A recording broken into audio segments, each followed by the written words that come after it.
গ্রেপ্তারের পর অভিযুক্তদের কোমরে দড়ি বেঁধে নিয়ে যাওয়ার পুরনো প্রথা নিয়ে আবারও প্রশ্ন উঠল।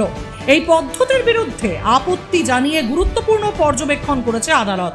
আদালতের স্পষ্ট বক্তব্য, গ্রেপ্তারের নামে পুলিশ কোনোভাবেই অভিযুক্তকে অপমান বা অসম্মান করতে পারেন না। গ্রেপ্তার হওয়ার পর অভিযুক্তদের কোমরে দড়ি পরিয়ে এক জায়গা থেকে অন্য জায়গায় নিয়ে যাওয়ার ঘটনা মাঝে মধ্যেই সামনে আসছে। তবে এই প্রথা নিয়ে কড়া অবস্থান নিয়েছে আদালত।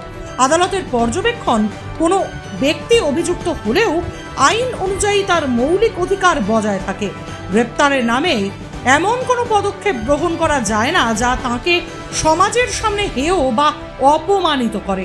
আদালত আরও জানিয়েছে, বিশেষ কোনো নিরাপত্তাজনিত কারণ না থাকলে অভিযুক্তকে দড়ি দিয়ে বেঁধে নিয়ে যাওয়া মানবাধিকার ও ব্যক্তিগত মর্যাদার পরিপন্থী।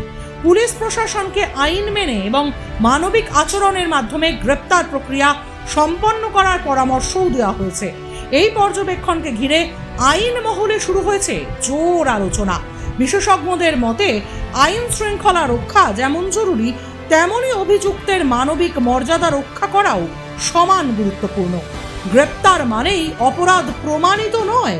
আদালতের এই বার্তাই ফের একবার স্পষ্ট হলো সাম্প্রতিক পর্যবেক্ষণে। মানবাধিকার ও আইনের ভারসাম্য বজায় রাখতেই এই নির্দেশিকা বলে মনে করছে আইন মহল।